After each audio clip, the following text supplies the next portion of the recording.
He doesn't even notice, Derek.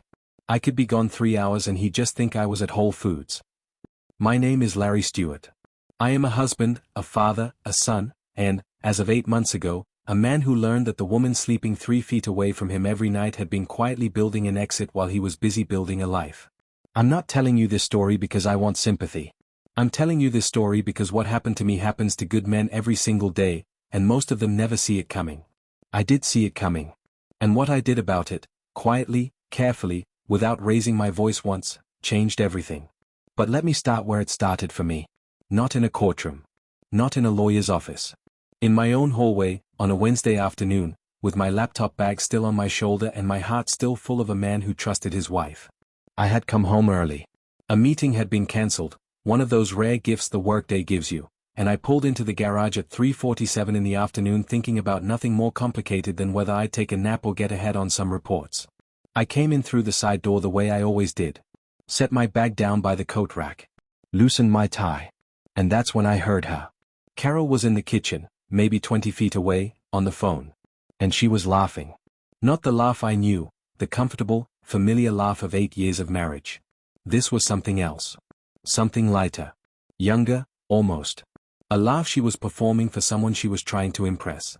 I stopped moving. He doesn't even notice, Derek. I could be gone 3 hours and he'd just think I was at Whole Foods. I want you to understand what it feels like to hear your wife say your name, without saying your name, like you are a punchline. Like you are furniture. Like the man who set his alarm at 5:15 every morning, who paid the mortgage 16 months ahead, who coached your daughter's soccer team in the Georgia Heat every Saturday. Like that man is so invisible, so beneath consideration, that his obliviousness is the funniest thing you've told someone all week. I stood in that hallway and I did not move. My hand found the wall beside me and pressed flat against it, not for support, just to feel something solid. Because the floor had just shifted under everything I thought I knew. Then I heard her say one more thing before the call ended. I deserve better than this. You know I do. I walked back out the side door. Got in my car. Sat in my own driveway for 11 minutes. And then I drove to my accountant's office, because the man Carol Stewart had just underestimated had some planning to do. That evening, I came home at my normal time. Carol had cooked, baked salmon, rice, a salad she'd tossed with the dressing I liked. I watched her move around that kitchen like a woman with a clean conscience, and I almost admired it. Almost. Zora set the table, humming something she'd learned at school, gap-toothed and unbothered, the way 7-year-olds are when they don't yet know a house is on fire. I sat down, picked up my fork, and said, casually, the way you ask about the weather, you have a good day? Carol met my eyes without one flicker of hesitation. Same as always. Ran some errands. Caught up with Tanya. She reached over and fixed Zora's napkin. She asked me about my meeting. I told her it got cancelled. She nodded. We ate. Zora talked about a class project involving volcanoes. Carol laughed at the right moments. Refilled her own water. Cut her salmon like a woman without a single thing to hide. And I sat there watching her perform a marriage she'd already decided to leave, and I made a decision of my own, right there, between the salmon and the salad. I would not confront her. Not yet. A man who confronts too early gives everything away. My father Gerald taught me that lesson without meaning to. He announced he was unhappy for 2 years before he left. All that warning did was let everybody brace for it. I was not going to give Carol that gift. That night, after she fell asleep, I went to my home office, opened my laptop, and created a folder. I labeled it one word, documentation. Then I opened a fresh page and started from the very beginning. Every date, every detail, everything I should have noticed sooner. Over the next 3 weeks, nothing visible changed. I brought Carol coffee on Saturday mornings. I took Zora to soccer. I laughed at Carol's jokes, even the ones that weren't funny. To anyone watching us from outside, we were fine. Better than fine. But I was not fine. I was building. I pulled up our shared phone plan and started logging call durations, same number, Thursdays and Fridays, sometimes 90 minutes at a stretch. I cross-referenced it against the days Carol said she was running errands. I checked a credit card she'd forgotten I still had view access to and found 2 hotel charges in the past 6 weeks, a Marriott in Buckhead, a boutique property in Midtown. Neither of them were trips she'd mentioned. I called my brother Raymond on a Sunday while Carol was at the nail salon. I told him everything. Raymond was quiet for a long moment. Then, what do you need from me? Be ready to move fast when I say go. I hung up and called Sheila Booker, a family law attorney my mother Ruthie had pressed into my palm years ago like a life insurance policy. If you ever need her, you call her first. I'd thought that was dramatic at the time.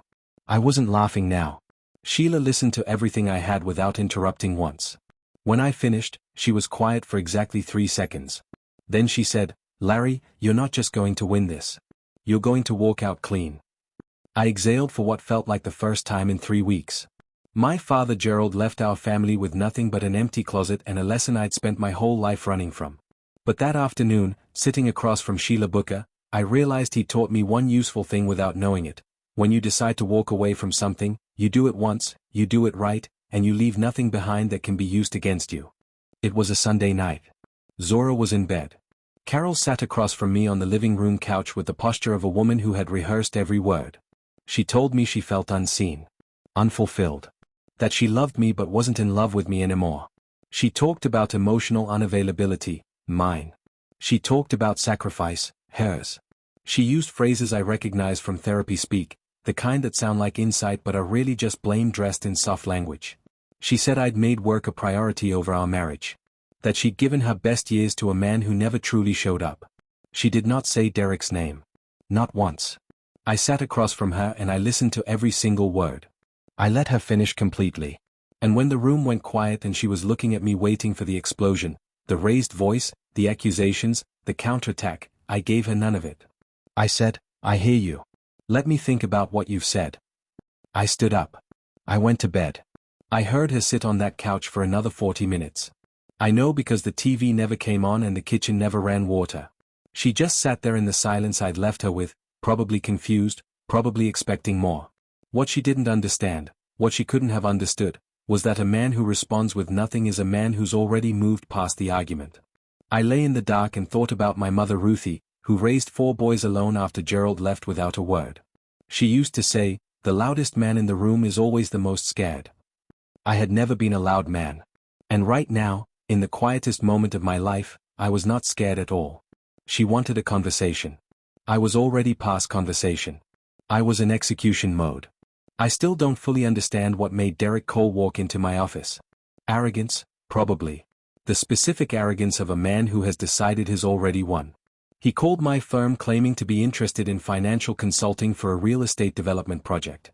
My assistant booked him for a Thursday at 2. And when he walked through the door and I stood up to shake his hand, I watched his eyes do a quick scan of the office. Modest, practical, no ostentatious displays, and I saw him relax. Visibly. His shoulders dropped about an inch. He thought he was meeting a small man. We sat across from each other and he talked for 40 minutes about his portfolio, dropping numbers that were probably 60% real, with the ease of a man accustomed to impressing people in rooms. He was charming. I'll give him that. I took polite notes. I asked reasonable questions. I offered nothing about myself that he hadn't directly asked for.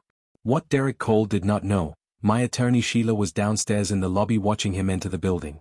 What Derek Cole did not know, the private investigator I'd hired 8 days earlier was in the parking garage photographing his leased G-Wagon, plate number, arrival time, everything logged.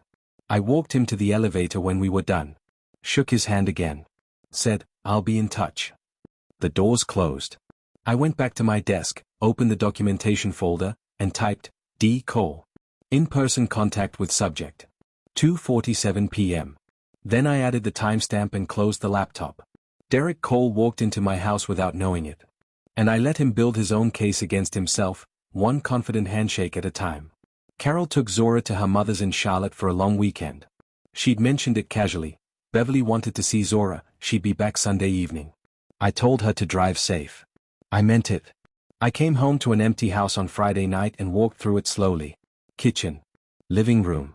The hallway where Zora had taped a crayon drawing of our family to the wall, stick figures, the 4 of us, labeled in her handwriting. Daddy. Mommy. Me. And Peanut. Peanut being the goldfish we'd had for 2 years. I stood in the living room for a long time. And then I smelled it. Beneath the candle Carol had lit, vanilla, her signature, there was something else. Faint but unmistakable. A man's cologne. And I knew it, because I had sat across from the man wearing it 4 days ago in my own conference room. Derek Cole had been in my house. He had sat on my couch or stood in my kitchen or moved through the rooms I'd built this life inside of, and Carol had lit a candle afterward to cover the evidence the way you cover a stain with a rug. I looked at Zora's drawing on the wall. I picked up my phone. I opened Sheila Booker's contact. I typed 3 words, activate the plan. I didn't break anything. I didn't sit down and cry. I just stood in the middle of my living room, completely still, completely certain, and understood that the version of this marriage that could have been saved had just expired. I opened the documentation folder. Added the date. Wrote 1 note, he was in the house. Then I turned off the lights and went to bed. Carol came home Sunday evening with Zora running ahead through the front door and the confident energy of a woman who had made up her mind. I know now that she and Derek had agreed on a timeline. She would formally ask me for a divorce this week, position herself using the emotional narrative she'd rehearsed on the couch, and they'd be moving in together by spring. She had done the math on what she thought she'd walk away with. She was wrong, but she didn't know that yet. She walked in and found me in the kitchen cooking. Jerk chicken, rice, cabbage. Music playing. Zora ran to me and I spun her around until she screamed laughing. I smiled at Carol over Zora's head. Welcome home. You hungry? She sat at the kitchen island and watched me plate the food.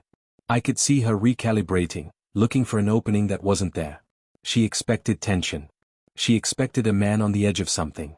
I gave her jerk chicken and a clean kitchen and a daughter giggling at the table. What Carol didn't know, earlier that same morning, Sheila Booker had filed the divorce petition in Fulton County. I had been served as the filing party. Carol would be served tomorrow. I watched her eat dinner that night, laughing with Zora about something Beverly had said in Charlotte, and I thought about my mother Ruthie, who once told me, Carol's running from something. Women who run always leave a trail. She'd left the trail. I'd followed every step of it. And now the door she thought she was about to open was already closed, locked, and the key was in Sheila Booker's briefcase. The call came while I was at my desk on Monday morning. I saw Carol's name and picked up. She was screaming before I finished saying hello. A process server had walked up to her brunch table, her standing Monday ritual with friends, and served her right there in front of everyone. I let her go. She called me a coward. A snake. Said she couldn't believe I would blindside her, that I had no respect, that after everything she had given me in this marriage I would do something this cold, this calculated, this cruel. She was crying. Real tears, I could hear it. And I want to be honest, some part of me felt that. 8 years don't evaporate because a marriage does. But I let her finish. When she finally went quiet, I said, evenly, no edge in my voice, Carol. You sat across from me 2 weeks ago and asked whether this marriage was working. I told you I'd think about it. I thought about it. Silence. Have your attorney contact Sheila Booker. I hung up. My phone showed 3 more incoming calls from Carol in the next 4 minutes. Then the calls stopped. A few minutes later, I saw a notification. Derek was calling her.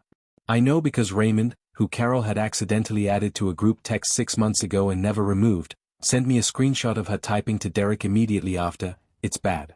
Call me." Derek called her back 12 minutes later. I don't know what he said. But I know what he didn't say. He did not say, "I'm coming." Preston Hughes was Carol's attorney, well-dressed, well-regarded, and accustomed to winning. He walked into mediation carrying a narrative he clearly believed in: emotionally neglected wife, primary caregiver, career sacrifices, a husband too consumed with work to show up. He was going to go after substantial alimony and the majority of marital assets. He was good. I'll give him that too. Sheila Booker let him finish. Then she opened the folder. She laid out the documentation systematically: phone records, hotel receipts, the Pies photographs, the time-stamped conference room visit from Derek Cole. She was not dramatic about it. She just placed each item in front of Preston like she was setting a dinner table. Then came the financial disclosure. I watched Carol's face when Sheila announced the full picture of my assets: the investment accounts, the real estate LLC, the policy cash value. A number just under $1.2 million. Carol had been calculating her future based on maybe $200,000 in equity. She'd been planning a life on a foundation she'd invented. The color shifted in her face. She looked at Preston. Preston looked at his notes. His pen stopped moving. The neglectful husband narrative doesn't survive a documented affair in a fault-recognized state. Sheila explained this to Preston with the patient tone of a woman who had made this exact point in this exact room many times before. Preston asked for a recess. Carol walked into the hallway on legs that weren't fully steady. She sank into a chair by the water fountain and sat there with her hands in her lap and her eyes on the floor. For the first time since this started, Carol Stewart was genuinely afraid. Not of losing me. Of losing everything she thought she'd calculated correctly. 3 days after mediation, Carol drove to my mother's house. I know this because Ruthie called me afterward, and told me every word. Carol sat in Ruthie's living room and cried, real tears, not the performed kind, and made her case. Larry was moving too fast. They should try counseling. Zora needed her father in the home. She appealed to Ruthie as a grandmother, as a woman, as someone who understood that marriages go through seasons. Ruthie got up, poured Carol a glass of water, set it in front of her, sat back down, and looked at Carol for a long moment. Then she said, I know about Derek. Carol's mouth opened.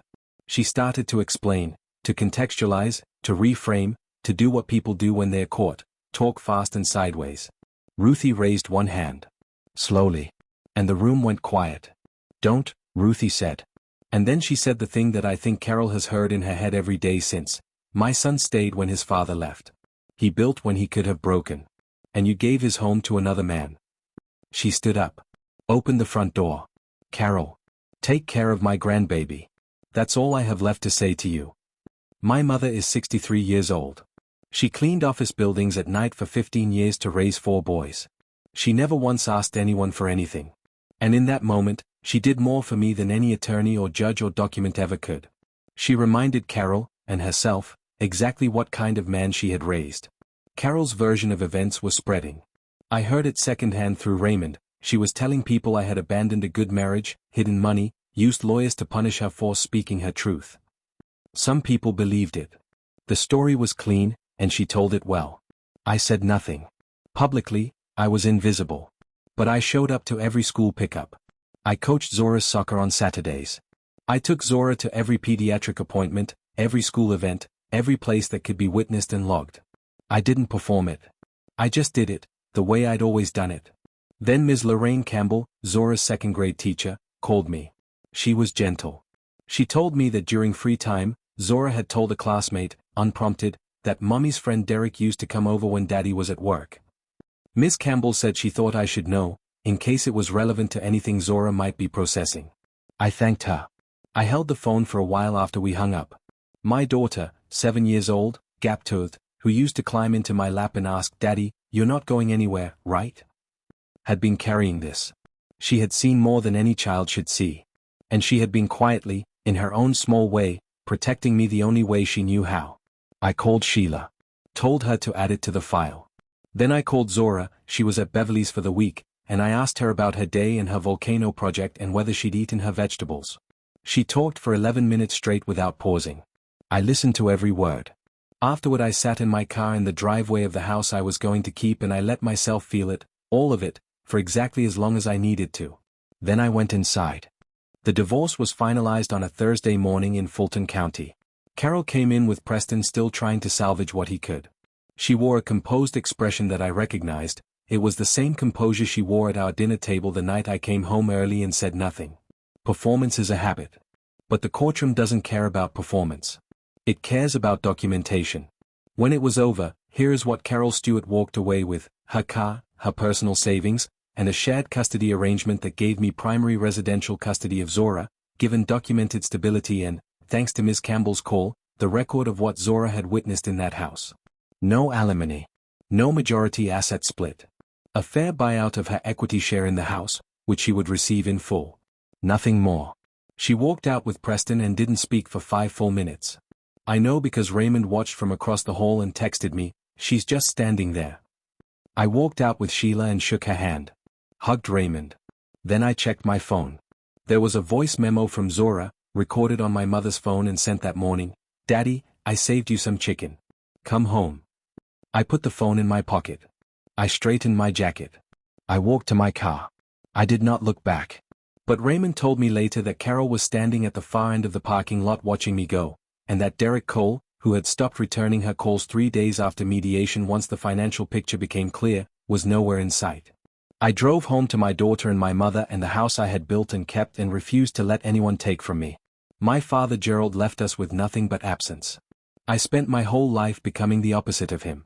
And on a Thursday morning in a Fulton County parking lot, I finally understood, that wasn't a burden. It was my advantage.